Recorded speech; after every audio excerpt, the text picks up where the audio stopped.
Yes, sir. We take those. The Mets take another series. How's it going, everybody? Thank you guys all so much for chiming in for the latest post-game show here on WardyNYM. The Mets pistol whipped the Marlins yesterday 11-3, and they do basically the exact same thing again today with some strong pitching led by Taijuan Walker, dealing with a blister issue. Still got the job done, 7 strong. The offense came up as expected. We got a plethora to get over, guys, and the notes to break down this game. We have a lot to get into. I'm very happy. I'm very excited. The Braves are losing as we speak. Regardless on if the Braves win or lose today in their series finale versus the Mariners, the Mets will stay atop at first place in the division. How's it going, guys? Again, appreciate every single one of you guys chime in. We are pumped up. We got a lot to get into, so make sure to smash that like and subscribe button as you guys first chime in.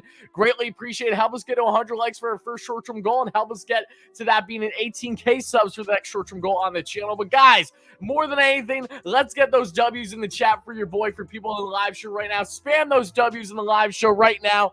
Like I said, this is a nice win, a comfortable win for the Mets, and thank goodness that they woke up. It seems like the sleeping bear got poked after the Mets were behind in the division for the first time basically all year, going back to April 11th. They're now 1.5 games up in first. They will be 1.5 rather if the Braves lose it today, and if not, the Mets will still be up in the division regardless by a half game. So guys, we're pumped up. We're feeling good. I know it's football Sunday. I'm a Steelers fan, so I'm not gonna lie, the AFC North runs through the Steelers after that wild OT. I know we got Jets and Giants fans in here. I'm sorry to you all. I don't know how the Giants are performing today. I don't even know if their game even started. I know the Jets, that's what happens when you have to have Joe Flacco face his former team when the guy is literally a statue. But guys, let's break down this game. We got a lot to get into. Spam those W's in the chat. Greatly appreciate. This was a big game for the Mets to again show that what happened yesterday wasn't a fluke. We saw how the Mets performed in their doubleheader against the Pittsburgh Pirates, outscoring the Pirates 15-2 that day, and now the Mets outscored the Marlins a total of 20-6 over the past 24 hours. This is great to see. This Mets team is clearly on a wavelength that hopefully will be something that continues into a prolonged win streak, as they now have the Chicago Cubs and a 4-game set against the Pittsburgh Pirates all this next week at home, folks. So a lot of big games coming up for the Mets. You love to see that, but more than anything, you love to see the Mets get the victory the way that they did today. A comfortable win, and not really too much of a stressful win. They had it from the jump, and that held true, even with some bombs that you saw from that being Brian Anderson, rather, for the Marlins. I'm mixing up the players between Garrett Cooper and Brian Anderson. Regardless, though, Mets got the job done. I'm very happy. Let's break down all the nitty-gritty about this game. I'll be sharing my raw reactions and analysis per usual, guys. And then after that, I'll get your comments, questions, and concerns, and that's usually where we'll cut things off for people on replay. If YouTube Studio can actually cut it off within a day's span, because they've been so slow on cropping, 10, 20 minutes off of a show, it's ridiculous. But that's neither here nor there. Even with Angel Hernandez at the being the ump today for the Mets, they were still able to get the job done without a problem, even though that ridiculous call on Nimmo to start the game. So, guys, let's deep dive this one. Let's talk about this Mets victory. Mets win 9-3 is your final, and the offense was there. Eduardo Escobar's 5th bomb in the past 9 games. This man is casually being the best third baseman in baseball over the past week. Mets catchers Tomas Nido having first this year, that being with his home run. You see first with Brandon Nimmo with his first stolen bag. There are a lot of firsts for the Mets today. The lineup was deep. Mark Vientos made his MLB debut. We'll break down my raw reaction to that. Vientos, of course, went over 5 with his family attendance. He's from Florida. He was born like a half hour away from Miami, so he had a large contingent of family and friends there. Unfortunately, Vientos could not get a base knock in his MLB debut, but I did like some of the cuts of the swing that he had. Again, Haskett discipline was a little bit of a jitterbug, an excited kid, some emotions going on. Absolutely rightfully deserved when it is your MLB debut. But I'm going to break down Vientos and his game after we break down all the positives on this one, guys. So the game starts in the first. You got yourselves Jesus Luzardo, someone who was acquired by the Miami Marlins for Starling Marte from to the Oakland A's at the trade deadline last year. That trade definitely benefited Miami right away. I still don't know why the A's did that. But Luzardo, who's had a good year, the young southpaw for Miami, did not have a good outing today. Luzardo would only go 3.1 innings, surrendering 5 earned runs on 91 pitches. This guy had a couple hit by pitches on the foot of the back foot sliders, hitting the likes of Mark Canha and Francisco Lindor. I mean, this guy was not able to control the zone, and the Mets did a phenomenal job today being able to grind out their at-bats as they are known best for. So Brandon Nimmo starts off the game leadoff. You think it's a triple, but no, Angel Hernandez, being a schmuck that he is, calls it back a double because it gets caught, quote-unquote caught, in the outfield that you see there, like right under the, whatever it is, the rubber, whatever it is, the wall. There's a little gap that fits the baseball. It was a ridiculous call then. It goes from a triple turn double. Unfortunately, backtracking, Mad Max Scherzer, who has thrown a bullpen, felt really good. That's great. Max is getting close to his return.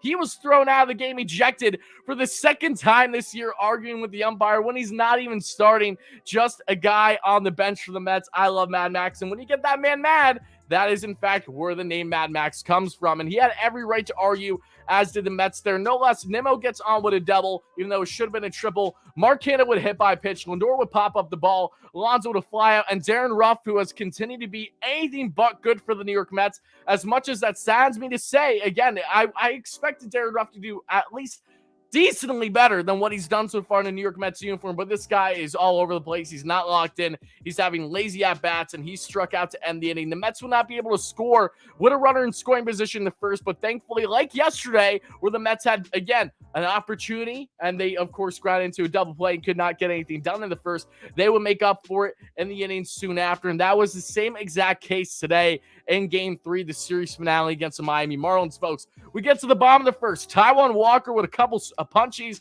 then Wendell with a double, and Cooper with a ground out. And to Taijuan Walker, folks, ties his season high with 10 Ks. I did a little parlay today. I hope that he'd get at least 4 because Ty, he's been up and down here in the second half, dealing with a blister issue, which means that he had to change his pitch grip entirely. He was fastball heavy today, wasn't using the splitty the same way that he normally does. The grip was different for him, but it didn't affect his performance too much. He got some luck in the inning where he gave up a run, but still, I mean, Taijuan Walker, without his best stuff, going 7 strong, 10 strikeouts, you take that to the bank every single day of the week, folks. But before we get further in the game, we get to the second. This is where the Mets would start to tack on their runs. 3 runs, as a matter of fact. Jeff McHitz, one of his 3 hits on the day, baby. Mark Vientos would then strike out his first at-bat, unfortunately, on 3 pitches, 97 heater, and he couldn't handle it. It's fine. McNeil would then steal second base and eventually get to third on a wild pitch. Tomas Nido with a walk, and Brandon Nimmo with a bomb, a 3-run ding-dong. This makes it an early 3-0 lead for the team in Queens, facing off against the Fish in Miami, folks, and they would never look back in this one. We get to the bottom of the second. Taijuan Walker with a 1-2-3 second inning, including 2 strikeouts, already 4 Ks on the day in 2 innings. And the third, Francisco Lindor gets himself a hit by pitch because it looks like the back foot slider, if I'm not mistaken. After that, you would get 2 outs, but then Eduardo Escobar with a walk. Jeff McHitz with 2 outs, an RBI single already, batting in back-to-back innings because, again, Luzardo could not command the strike zone. The Mets grinded out at-bats, even with 2 outs here, and Jeff McHitz makes it a 4-0 ball game for the Amazons, folks. And then Vientos flies out to deep, deep right? Yeah, it was just short of being a home run. First pitch swinging on 97 heater, top of the zone. You see the power of Vientos and the ability to spread the field. Again, just was not able to get the ball dropped to his liking today in his debut, but that's perfectly fine. Again, I was overall happy with what I saw from Vientos today. Hopefully got the jitters out of the way a little bit. He'll be comfortable. We'll see how Mets fans react to Vientos for this long homestand starting tomorrow, this Monday, guys. So we get now to the bottom of the third. Taijuan Walker with another 1-2-3 inning. You see there 1-2-3 with 1 strikeout. We get to the fourth. Tomas Nido with a base knock. Talk about Mets catchers. They have been phenomenal for the team. I mean, between McCann with multiple hits yesterday, Nido with like his best game of the season. Again, you could even argue that Nido should be my number 1 star, and I don't blame you at all. I always like to favor the pitchers when they give you 7 strong innings, allowing only 1 or 0 earned runs. And Taijuan definitely got the job done for a guy that is not fully healthy. I mean, that's great to see. So no less, you see Nido with a base knock, Nimmo with a walk, Mark Canha flies out, Lindor with a single, and then Jesus Luzardo exits the game, and was it Brazoban, if that's how you say his name, the right-hander, comes in. Alonso with an RBI ground out on fielder's choice, And Ruff, for the second time today, ends the inning with a strikeout. Talk about Ruff. That was a story of not only his outing today, starting in right field for the Mets, in which he wasn't bad defensively, but piss poor offensively, but has been rough the entire time he's been in New York Met, unfortunately, thus far. We get to the bottom of the fourth. This is where Taijuan Walker gets in a little bit of a jam, but nothing too crazy. You see there, he gives up a solo bomb to Brian Anderson. Wouldn't be the only bomb that Brian Anderson hits today, folks. Joey Wendell gets himself a ground out, a nice snag by Pete Alonso, flashing the glove there to stop it from going past him down the first baseline to get the out. After that, Cooper with a single, Fortes with a fly out, and a nice catch off the wall, literally off the wall and left by Marquetta. Some nice Gold Glove arguable plays there by the Mets infield and outfield. Bleav with a line out would end the inning. We then get to the top of the fifth, everybody. Eduardo Escobar with a base knock. His first base knock of the day coming from the left side of the plate. Didn't look great from the right side today. Not terrible, but it's crazy how Eduardo is somehow, some way better now from the left side of the plate when it was polar opposites for the majority of the season. As I emphasized in yesterday's show, and as I will emphasize further, I'm sure, in our podcast, Bleav in Queens episode 21, we're recording tonight, will come out early tomorrow, probably around 12 p.m. Eastern, if not earlier, for video, and then for audio, 6 a.m. Eastern. But his ability to not only pull the ball, but beat the shift either by down the first baseline or between first and between right and center. I mean, to say Eduardo Escobar has been a saving grace for the Mets now to deepen this lineup since returning off of his injured list, I mean, it's the farthest thing from the truth. It's an understatement, rather. That's how good Eddie has been, and hopefully he can continue this hot streak against lesser opponents for the next week of games plus. Then we get there after Eduardo. You see there, pardon me, getting caught up. I'm trying to get myself caught up here. Eduardo with a single in the fifth. That's now a 9-game hitting streak for Eddie. McNeil with a walk. Vientos with a fly out. Tomas Nido with a 2-run double down the third baseline, folks. And the Mets, just like that, already have themselves up by 7-1 in the fifth inning. You're feeling really good if you're a Mets fan that they're going to come out and win this ball game, and that surely would hold true. Thank you, Nido, for having a great day. And again, wouldn't be his last big hit of the day, as we alluded to already in the show if you guys are watching. And everyone first chiming in, make sure to smash that like and subscribe button. Greatly appreciate it. Thank you guys so much for chiming in. Brandon, I'm not a Jets fan. I'm a Steelers fan, so I'm smiling. I know my Jets fans aren't happy. I like the Jets and the Giants, though. I have no ill will with either of them as long as they're not playing my Steelers. I know the Jets play the Steelers, I think, week 4, week 5, when Zach Wilson is predicted to actually return from his injury as starting QB for the Jets, no less. But we see there, guys, after Nido with the 2-run double. I can't even breathe for a second. Give me a sec. The craziest thing about that double for Tomas Nido, guys, was the fact that the ball placement went exactly what happened with Brandon Nimmo with his double that should have been a triple in the first inning. That ball, again, that did not get jammed. There's enough room where it may sit there, but it does not get jammed there on the bottom of the left field wall. So it was ridiculous how, again, Angel Hernandez, these are things that happen when you have poor officiating. Should have been a triple earlier in the game. It is what is, no less. The Mets, again, would tack on a couple runs in the fifth inning. In the bottom of the fifth, however, Taijuan Walker with another 1-2-3 inning. This includes one strikeout again. In the sixth, Pete Alonso with a base knock. Darren Ruff with a double play. The Mets would do nothing there. Darren Ruff would soon be out of the game after Tyler Naquin would come in and take over right field for the final couple innings. In the bottom of the sixth, with 2 outs, Joey Wendell gets himself a double. He would have 2 doubles on Taijuan Walker today, but thankfully it would not lead to anything there in the sixth. And then in the seventh, guys, Jeff McHits with an infield single. Vientos would fly out to shallow center, wherever it was. No, it was shallow right, I think. Regardless, the Mets will not score there in the seventh either. The bottom of the seventh inning stretch for the Miami Marlins. They would try to tack on here, but they would not be able to do so. Fortes with a single, Bleav and Encarnacion with a strikeout. Rojas grounds out to end the inning, and that would be the final line for Taijuan Walker. Again, folks, 7 innings, 5 hits, 1 earned run, 0 walks, 10 strikeouts, and 87 pitches. Season year right now for Ty is down to 3.48 for a guy that is still dealing with a blister issue. Had to change the type of release point he has, his pitch grips rather, because of his blister. And again, no better time, no better way to do it against a bottom feeder Marlins team that is striking out at a ridiculous rate this season. And again, has been free falling for quite a bit now. They've lost a good amount of games the past month and a half to 2 months.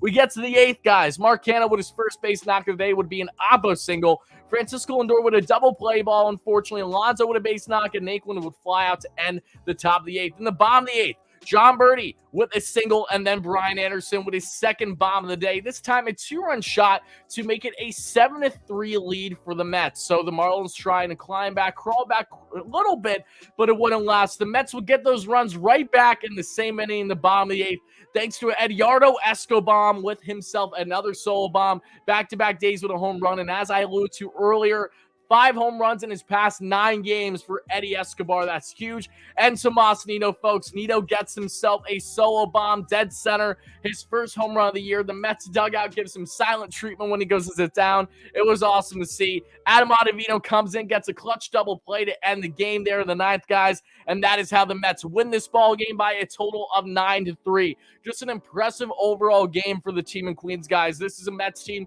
that needs to continue to roll, to grind out at-bats, and again, take it game by game. Don't look too far ahead. Look at what's in front of you. Now the Mets are 5-4, and their 16-game stretch against well below 500 teams to start the month of September. Hopefully they can continue to have this 2-game winning streak, get themselves at best a series sweep against the Cubs would be awesome. We're at minimum winning 2 of 3. And again, hopefully for us Mets fans, the Braves lose their series against the Mariners today. But even if they don't, us Mets fans can go to bed knowing that the Mets will be in first for another day, already having a longer lead in first after snapping their 150-day win streak, being in first rather than the Braves did, only being in first for not even a full measly 24 hours that we saw on display yesterday. The Mets will be in for just over a day now, which is funny to say. But guys, let's get into Wardy's top 5 before we get into some of the health updates. Continue smashing that like and subscribe button, guys. Greatly appreciate it. I'm going to get to your comments shortly. Any donations, any of that fun stuff we'll get to as well. Again, this was a nice win for the New York Mets. I'm not going to go all hothead. They are supposed to beat these teams in these fashions, and they did exactly that.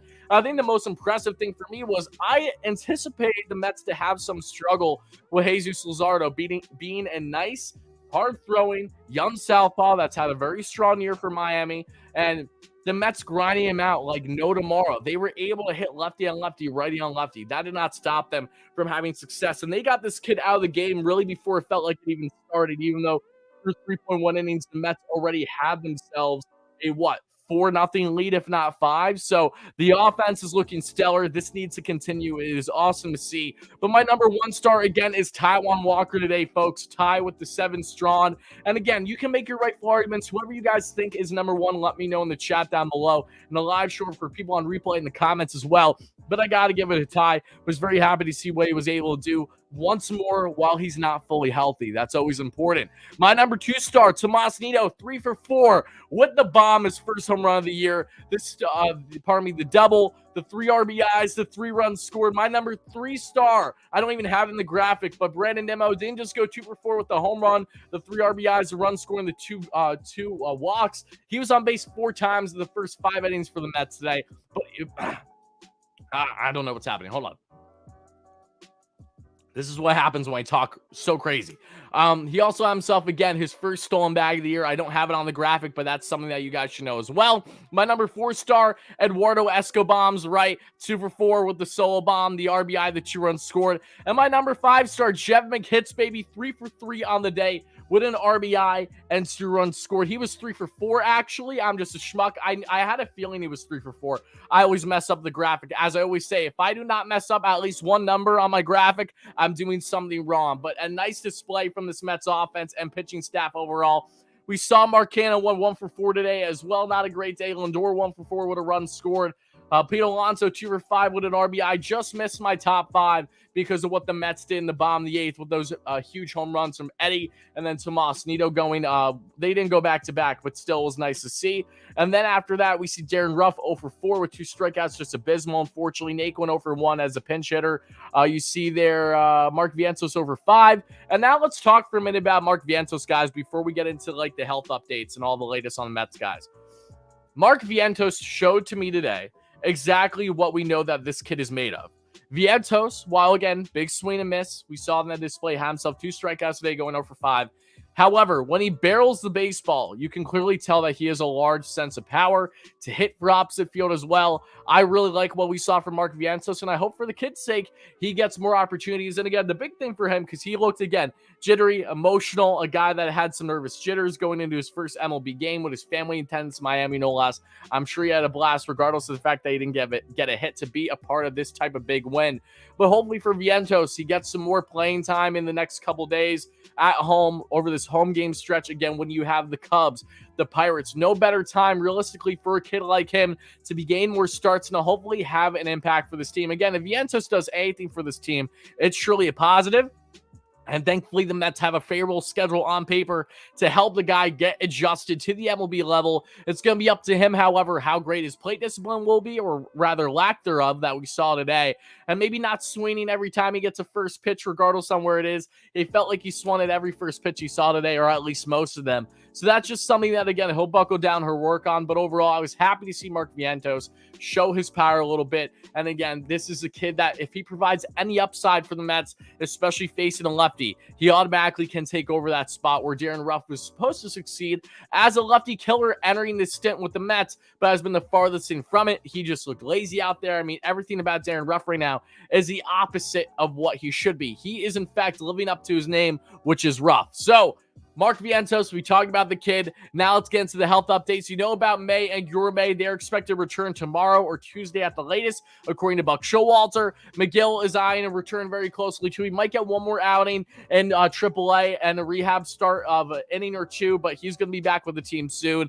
Joey Lucchesi, Joey Fuego, baby. Mr. Chirp, shout out to Michelle, great friend on the channel, his mother. Lucchesi today in AA for another rehab outing, went 1.2 scoreless innings for the Mets. He's had a really nice rehab outing so far in both single A and AA. He's working his ways up. Drew Smith as well is beginning his rehab assignment soon if he didn't begin it already. So the Mets are getting these reinforcements for their bullpen sooner rather than later, starting tomorrow with Trevor May at minimum, presumably, and then they will go from there. So you're looking at a Trevor May. You're looking at a Drew Smith, a Tyler McGill, and Joey Fuego, all having potential to impact this club to a degree down the stretch. So you're looking at, of course, Montez, I can't even say his name. You know who I'm talking about, the flamethrower.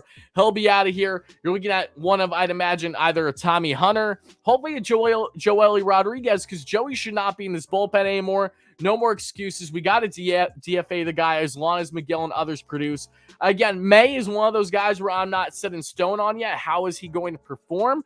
But what I do know is that if May can hopefully produce the way that he was in his last couple outings leading up to him being on the COVID IL, then that is a positive for this Mets pen. What we know is that even with the Mets pen being shaky all year long, post-trade deadline, they're getting reinforcements now, so it'll be up to Buck to make these hard decisions, but hopefully make the right ones and not be relying on guys just because they've been with the team for a good portion of the year, but be reliant on the guys that are proving to be the best fits, the best options for this team for the remainder of the season heading into playoffs. So that's all you really need to know about this game and all the updates, guys. So for people in the live show, we're going to get your comments, questions, and concerns now. Let me hear any donations. We'll address them too. Mark Brooks, thank you so much for becoming a member on the channel again. Greatly appreciate you, my friend. But for people on replay, let me know your thoughts in the comments below. What is your biggest takeaway from this Mets series victory, 9-3, outscoring the Miami Marlins by a total of 20-6 over the past 24 hours and reclaiming first place after losing it for not even like a full 24 hours. Let me know all your thoughts in the comments below, guys. Continue smashing that like and subscribe button. Thank you guys all so much in advance for watching, listening, wherever you are. People in the live show, let's get those comments down. But for people on replay, this is where we're cutting things off.